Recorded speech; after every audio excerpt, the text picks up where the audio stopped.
Hi, welcome to Analysis by NAD. Today we will discuss about the topic Ignou, MA Psychology, Personality, Theories and Assessment, Block 1, Unit 2, State or Trait Approaches to Personality. So, നമ്മൾ കഴിഞ്ഞ വീഡിയോസിലായിട്ട് നമ്മൾ first unit discuss ചെയ്തിട്ടുണ്ടായിരുന്നു. So നമുക്ക് ഇന്ന് unit 2 discuss ചെയ്യാം. State or trait approaches to personality. So let's start. Introduction. A large number of approaches to studying the personality have been put forward by many theorists. One of these is the type and trait approaches. These have been especially attributed to a few major theorists. In this unit, we will take up first of all the type approaches to personality, and herein we will discuss the trait approach by Allport to describe personality. So, നമ്മൾ ഇതിനകത്ത് ആദ്യമായിട്ട് പഠിക്കാൻ പോകുന്നത് ആൽപോർട്ടിന്റെ approach to personality ആണ്. This will be followed by the trait approach by Cattell, who gave emphasis on source and surface traits. Following this, we will dealing with the Eysenck's trait and type of approach to personality. Next will be the discussion of Guilford theory, which again the trait approach.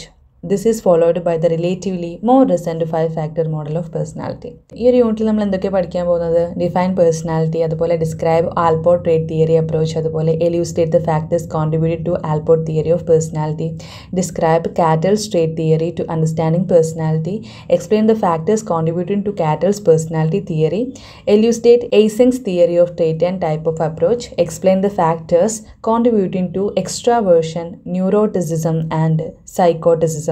So, elucidate the trait approach of Guilford to personality, analyze the factors contributing to Guilford's idea of personality development, elucidate the 5-factor model of personality, and describe and analyze O'Shane. So, let's start. Type approaches to personality. The earliest effort to explain human behavior involved the use of personality typologies, which classified behavior into discrete, all, or nothing categories.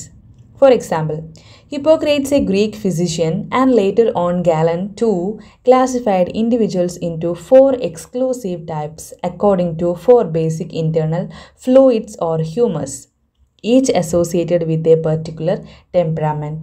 These 4 basic fluids were blood, phlegm, black bile, and yellow bile.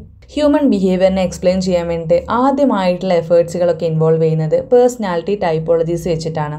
അതിനെ classify ചെയ്യുന്നത് discrete എന്നും അതുപോലെ all or nothing കാറ്റഗറീസും ആയിട്ടാണ്. 2 രീതിയിലാണ് classify ചെയ്തിരിക്കുന്നത്, into discrete and all or nothing കാറ്റഗറീസിലേക്കാണ്. എക്സാമ്പിളായിട്ട് പറഞ്ഞു കഴിഞ്ഞാൽ ഹിപ്പോക്രേറ്റ് ഒരു ഗ്രീക്ക് ഫിസിഷ്യനാണ്. അദ്ദേഹം ഗാലൻ എന്നാണ് പിന്നീട് അറിയപ്പെട്ടത്. അദ്ദേഹം ക്ലാസിഫൈ ചെയ്യുന്നത് ഇൻഡിവിജ്വൽസിനെ 4 എക്സ്ക്ലൂസീവ് ടൈപ്സ് ആയിട്ടാണ്.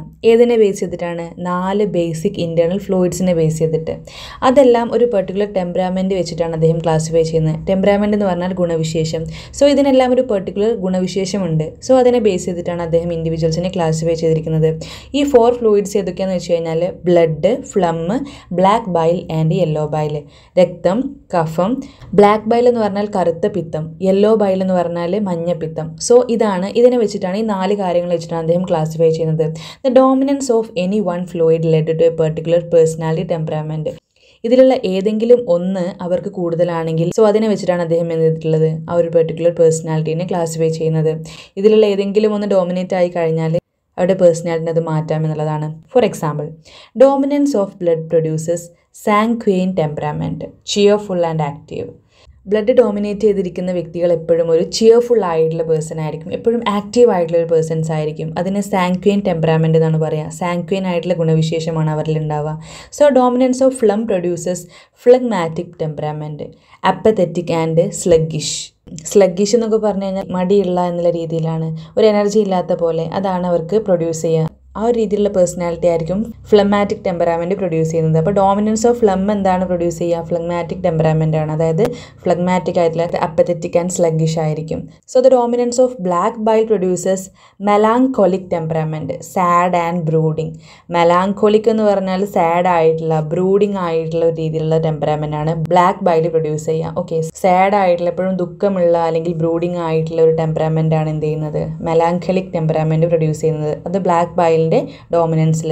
And dominance of yellow bile producers choleric temperament, irritable and excitable. എപ്പോഴും ഇറിറ്റേഷൻ ഉണ്ടായിരിക്കുന്ന അല്ലെങ്കിൽ എക്സൈറ്റബിൾ ആയിരിക്കുന്ന ഒരു പേഴ്സൺ ആയിരിക്കും കോളറിക് ടെമ്പറാമെൻറ്റിൽ ഉണ്ടാവുക. അതായത് യെല്ലോ ബൈലാണ് കൂടുതലും അവരുടെ ഡോമിനേറ്റ് ആയി നിൽക്കുന്നതെന്നുണ്ടെങ്കിൽ അവർക്ക് പ്രൊഡ്യൂസ് ചെയ്യുന്ന പേഴ്സണാലിറ്റി കോളറിക് ടെമ്പറാമെൻ്റ് ആണ്. അതായത് ഇറിറ്റേറ്റബിൾ ആയിട്ടുള്ള എക്സൈറ്റബിൾ ആയിട്ടുള്ള ഒരു പേഴ്സണാലിറ്റി ആയിരിക്കും. This is known as four humour theory and remained popular for centuries although today it is regarded as a baseless theory because it has been established now that personality and moods are not driven by bodily fluids.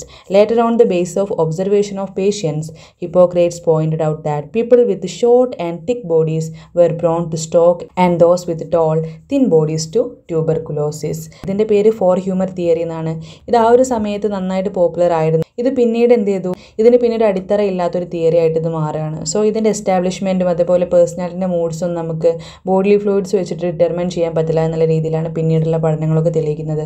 പിന്നീടുള്ള ഒബ്സർവേഷനിലൂടെ ഹിപ്പോക്രേറ്റ്സ് എന്ത് ചെയ്യുന്നുണ്ട്, ഒരുപാട് point out ചെയ്യുന്നുണ്ട് പേഷ്യൻസിനെ വെച്ചിട്ട്. അദ്ദേഹം പിന്നീട് പറയുന്നുണ്ട് തിക്ക് ബോഡീസുള്ള ആളുകൾക്ക് സ്ട്രോക്ക് വരാനുള്ള സാധ്യത കൂടുതലാണ്, അവർ ഹൈറ്റും കൂടെ ഉണ്ടെങ്കിൽ. അതുപോലെ തിൻ ബോഡീസിന് ട്യൂബർക്ലോസ് വരാനുള്ള സാധ്യതയും കൂടുതലാണ് എന്നുള്ളത് അദ്ദേഹം തെളിയിക്കുന്നുണ്ട്. ഒരുപാട് പേഷ്യൻസിനെ വെച്ചിട്ട് അദ്ദേഹം പറയുന്നുണ്ട്. മറ്റൊരു ഇൻട്രസ്റ്റിംഗ് ടൈപ്പോളജിസ് എന്ന് പറയുന്നത് where that of William Sheldon പറയുന്നതാണ്. ഒരു USA ഫിസിഷ്യനാണ് അദ്ദേഹം. He tried to relate physics to temperament on the basis of somatotype body build. He assigned each individual to one of the three categories. ഒന്നാമതാണ് ectomorphic, thin, long and fragile; endomorphic, fat, soft and round; and mesomorphic, muscular, strong and rectangular. According to Sheldon, ectomorphs are artistic, brainy and introverted. Endomorphs are relaxed, fond of eating, sleeping and sociable, whereas mesomorphs are effective, dominant, filled with energy and courage. USA ഫിസിഷ്യനാണ് അദ്ദേഹം പറയുന്നുണ്ട് ഫിസിക്കിൻ്റെ ടെമ്പറാമെൻറ്റ് വെച്ചിട്ട് നമ്മുടെ ബോഡീൻ്റെ ഗുണവിശേഷം വെച്ചിട്ട് അദ്ദേഹം കുറച്ച് കാര്യങ്ങൾ അദ്ദേഹം പറയുന്നുണ്ട്. അദ്ദേഹത്തിൻ്റെ ബേസിസിൽ ഓരോ ബോഡിക്ക് അനുസരിച്ച് അവരുടെ പേഴ്സണാലിറ്റി ഡെവലപ്മെൻറ്റും അതുപോലെ അവരുടെ പേഴ്സണാലിറ്റിയിൽ ചേഞ്ച് വരാമെന്നുള്ളതാണ്. സോ ബേസ് ഓഫ് സൊമാറ്റോടൈപ്പ്, അതായത് ബോഡി ബിൽഡിനെ വെച്ചിട്ട് സൊമാറ്റോടൈപ്പിനെ വെച്ചിട്ടാണ് അദ്ദേഹം എന്ത് ചെയ്യുന്നത്, അദ്ദേഹത്തിൻ്റെ പേഴ്സണാലിറ്റിനെ കുറിച്ച് അദ്ദേഹം പറയുന്നത്. ഓരോ ഇൻഡിവിജ്വൽസിനെയും 3 കാറ്റഗറീസ് ആയിട്ട് നമുക്കൊന്ന് പരിചയപ്പെടാം. അവരുടെ വ്യത്യസ്തമായിട്ടുള്ള ഒരു കാറ്റഗറീസിലാണ് അവരുടെ പേഴ്സണാലിറ്റിനെ കുറിച്ച് പറയുന്നത്. എക്ടോമോർഫിക് ആണ് ഒന്നാമത്തത്. എക്ടോമോർഫിക് ആണെങ്കിൽ തിൻ ബോഡി ടൈപ്പാണ്, ലോങ് ആൻഡ് ഫ്രജൈൽ, നല്ല ലോങ് ആയിട്ടുള്ള ഫ്രജൈൽ ആയിട്ടുള്ള തിൻ ബോഡി ടൈപ്പാണ് എക്ടോമോർഫ്. അവർക്കുള്ളൊരു പ്രത്യേകത എന്ന് പറഞ്ഞു കഴിഞ്ഞാൽ അവർ ആർട്ടിസ്റ്റിക് ആയിരിക്കുമെന്നാണ് അദ്ദേഹം പറയുന്നത്. ആർട്ടിസ്റ്റിക് ആയിരിക്കും, അതുപോലെ ബ്രെയിനി, അതായത് നല്ല ബ്രെയിൻ ഉണ്ടായിരിക്കും, അതുപോലെ ഇൻട്രോവേർട്ട് ആയിട്ടുള്ള ആളുകളായിരിക്കും, ഉൾവലിഞ്ഞൊരു പ്രകൃതമുള്ളവരായിരിക്കും എക്ടോമോർഫിക് ആയിട്ടുള്ള ആളുകൾ, അതായത് തിൻ ആയിട്ടുള്ള ലോങ് ആയിട്ടുള്ള ഫ്രജൈൽ ആയിട്ടുള്ള ബോഡി ടൈപ്പുള്ള ആളുകൾ. രണ്ടാമതാണ് എൻഡോമോർഫിക്. എൻഡോമോർഫിക് ആണെങ്കിൽ ഫാറ്റി ആയിരിക്കും, എപ്പോഴും തടിച്ചിട്ടുള്ള ഒരു പ്രകൃതമാണ്, സോഫ്റ്റ് ആൻഡ് റൗണ്ട്, ഒരു ഉരുണ്ട രീതിയിലുള്ളവർ, സോഫ്റ്റ് ആയിട്ടുള്ള ആളുകളാണ് എൻഡോമോർഫിക് ആയിട്ടുള്ള ബോഡി ടൈപ്പുള്ള ആളുകൾ. സോ ഇവരിൽ കാണുന്ന ഒരു പ്രത്യേകതയായിട്ട് അദ്ദേഹം പറയുന്നത് റിലാക്സ്ഡ് ആയിരിക്കും അവർ, fond of eating, sleeping and sociable. അദ്ദേഹം പറയുന്ന എൻഡോമോർഫ്സ് റിലാക്സ് ആയിട്ടുള്ള ആളുകളാണ്. അതുപോലെ തന്നെ ഈറ്റിംഗ്, അവർ ഭക്ഷണം കഴിക്കാൻ ഏറ്റവും കൂടുതൽ ആഗ്രഹിക്കുന്നവരാണ്. അതുപോലെ സ്ലീപ്പിംഗ്, എപ്പോഴും ഉറങ്ങിക്കൊണ്ടിരിക്കണം, അവരെപ്പോഴും മടിയന്മാരായിട്ടുള്ള രീതിയിലായിരിക്കും, ഇപ്പോൾ റിലാക്സ് ആയിട്ടിരിക്കും. അതുപോലെ തന്നെ അവർ ഈറ്റിംഗ്, എപ്പോഴും ഫുഡിനോട് താല്പര്യം ഉണ്ടായിരിക്കും, എപ്പോഴും ഉറങ്ങുക, ആ രീതിയിലുള്ളവരായിരിക്കും അവർ. സോഷ്യബിൾ ആയിരിക്കും. അടുത്തൊരു കാറ്റഗറിയാണ് മിസോമോർഫിക്. ഇവർ മസ്കുലാർ ബോഡി ടൈപ്പുള്ളവരാണ്, സ്ട്രോങ് ആണ്, അതുപോലെ റെക്ടാങ്കുലർ ഷേപ്പിലൊക്കെയാണ് ഇവർ കാണപ്പെടുക. സോ മെസോമോർഫ്സിൻ്റെ ഒരു പ്രത്യേകതയായിട്ട് അദ്ദേഹം പറയുന്നത് എഫക്റ്റീവ് ആയിരിക്കും അവർ, ഡോമിനൻ്റ് ആയിരിക്കും, filled with energy and courage. അവരെപ്പോഴും ഡോമിനൻ്റ് ആയിരിക്കും, അതുപോലെ എനർജിയും ഉണ്ടാവും, കറേജും ഉണ്ടാവും. അങ്ങനെയുള്ള ആളുകളായിട്ടാണ് മെസോമോർഫിക് ബോഡി ടൈപ്പുള്ളവർ അദ്ദേഹം പറയുന്നത്. ബോഡി ടൈപ്പ് വെച്ചിട്ടാണ് അദ്ദേഹം എന്ത് ചെയ്യുന്നത്, അതിനെക്കുറിച്ച് എക്സ്പ്ലെയിൻ ചെയ്യുന്നത്. Okay, Sheldon's theory has not been substantiated and has proved of little value in predicting individual behavior. Okay, Tyler 1965 പറഞ്ഞാണ്. So in addition, people belong to many different shape and size and not all can be fitted to the Sheldon's theory types. So എല്ലാവരും ഒന്നും എന്ത് ചെയ്യില്ല, ഷെൽഡന്റെ theory വെച്ചിട്ട് fit ആവില്ല. ചില variations ഒക്കെ എന്ത് ചെയ്യുന്നുണ്ട്, അവരുടെ ബോഡി ടൈപ്പിലൂടെ മാത്രമല്ല അവരുടെ പേഴ്സണാലിറ്റി ഡിറ്റർമൈൻ ചെയ്യുന്നത് എന്നുള്ളത് മനസ്സിലാവുന്നുണ്ട്.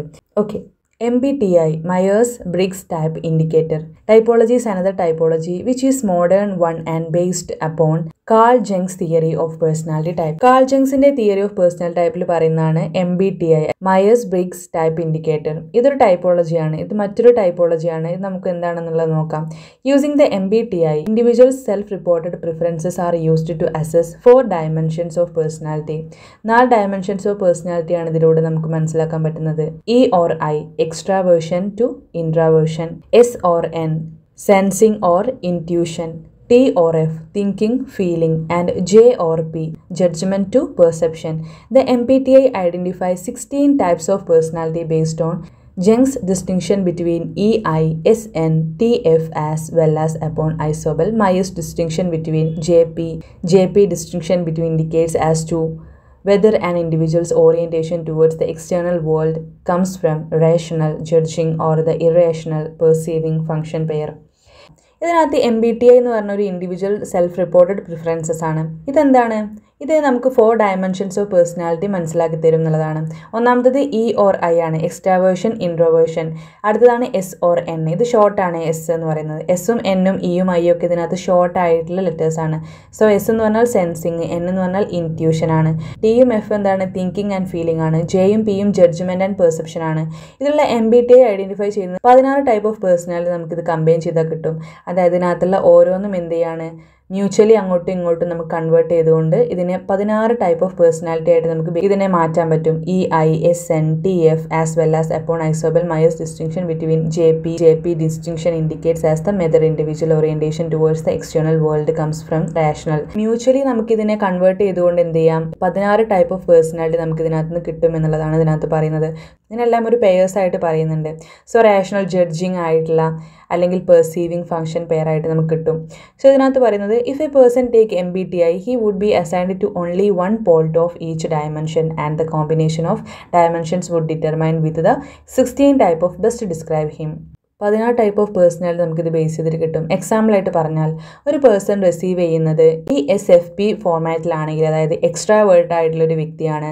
സെൻസിങ് ചെയ്യുന്നത്, ഫീലിംഗ് ചെയ്യുന്നു, പെർസെപ്ഷൻ ചെയ്യുന്നു. ഈ ESFP എന്ന് പറഞ്ഞ രീതിയിലാണ് നമുക്ക് കിട്ടുന്നതെന്നുണ്ടെങ്കിൽ, അതായത് ഒരു വ്യക്തി എക്സ്ട്രാവേർട്ടിനാണ്, സെൻസിങ് ചെയ്യുന്നത്, ഫീലിംഗ് ചെയ്യുന്ന രീതിയിലാണ്, പെർസെപ്ഷൻ ചെയ്യുന്നത് എന്നുള്ളതിൽ അതിന് നമുക്ക് ക്ലാസിഫിക്കേഷൻ ചെയ്യാൻ would be categorised as outgoing ആയിട്ടുള്ള, ഈസി ഗോയിങ് ആയിട്ടുള്ള, അക്സെപ്റ്റിംഗ് ആയിട്ടുള്ള, ഫ്രണ്ട്ലി ആയിട്ടുള്ള and would be considered best in situation that need sound common sense and practical ability with the people as well with the things.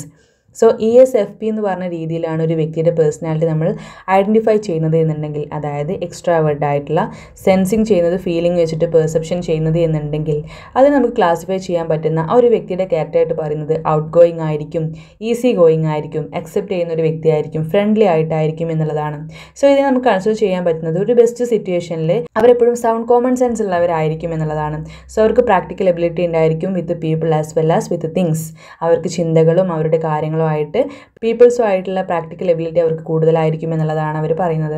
ഒരു പേഴ്സൻ്റെ personality ESFP ഫോർമാറ്റിലാണെങ്കിൽ അദ്ദേഹം outgoing ആയിരിക്കും, easy going ആയിരിക്കും, accepting ആയിരിക്കും, friendly ആയിരിക്കും എന്നുള്ളതാണ്. So ഇങ്ങനെയാണ് നമുക്ക് കൺസിഡർ ചെയ്യാൻ പറ്റുക. So the Myers-Briggs is a very good type system because its categories are distinct or discontinuous and people of any one type are supported to be very much like each other. That helps them to be distinguished from other types. Critics of MBTI state that while the 4 dimensions are informative, persons should be described according to their actual scores on each dimension rather than being mixed into types. മറ്റുള്ള ടൈപ്പുമായിട്ടുള്ള വ്യത്യാസം മനസ്സിലാക്കാൻ വേണ്ടി ഈ ഒരു type നല്ലത് തന്നെയാണ്. ഇതിൻ്റെ ഒരു ക്രൈറ്റിക്സ് എന്ന് പറയുന്നത് MBTI state that while 4 dimensions are informative ആണ്, person should be described according to their actual scores on each dimension rather than being mixed into types. ഇതൊരു മിക്സ്ഡ് ടൈപ്പായിട്ടും ചില ആളുകൾക്ക് കിട്ടും എന്നുള്ളതാണ്. Type approach to personality apparently fails in its mission to provide a satisfactory classification system because there are many people who cannot be fitted into prescribed type. ഇതിനകത്തുള്ള ഒരു പ്രശ്നം എന്ന് പറഞ്ഞാൽ ഈ ഒരു ടൈപ്പ് അപ്രോച്ച് പേഴ്സണാലിറ്റി ഈ ഒരു മിഷൻ നമുക്കൊരു സാറ്റിസ്ഫാക്ടറി ക്ലാസിഫിക്കേഷൻ ആയിട്ട് പ്രൊവൈഡ് ചെയ്യുന്നില്ല. ഈ ഒരു പ്രിസ്ക്രൈബ് ടൈപ്പിൽ ഫിറ്റ് ആവാത്തവരുണ്ട്. സോ ഇതെന്ത് ചെയ്യുന്നില്ല, ഒരു സാറ്റിസ്ഫാക്ടറി തിയറി ആയിട്ട് അവർ കൺസിഡർ ചെയ്യുന്നില്ല. So today psychologists prefer to describe people not in terms of type rather in terms of traits. Types are not descriptive of the persons. In fact, they rob the uniqueness of persons by placing the persons into per-conceived category. This type exists in the eye of beholder, whereas traits exist within the people. So, ഈ ഒരു type തിയറിനെക്കാട്ടിലും കൂടുതൽ ഇപ്പോൾ trait approaches ആണ് കൂടുതലായിട്ടും ഈ ഒരു സമയത്ത് ഉപയോഗിക്കുന്നത്.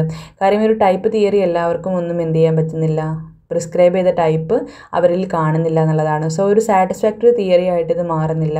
സോ അതുകൊണ്ട് തന്നെ നമ്മൾ ട്രേറ്റ് അപ്രോച്ചസിലേക്കാണ് പിന്നീട് വരുന്നത്. So the type exist in the I of beholder വെറാസ് trait exist within the people. So trait എപ്പോഴും അവരുടെ അകത്താണുള്ളത്, ടൈപ്പ് എന്ന് പറയുന്നത് അവരുടെ പുറത്താണുള്ളത്. സോ പിന്നീടുള്ള കാലത്ത് ട്രേറ്റ് തിയറിയാണ് കൂടുതലായിട്ട് മുന്നോട്ട് വരുന്നത്.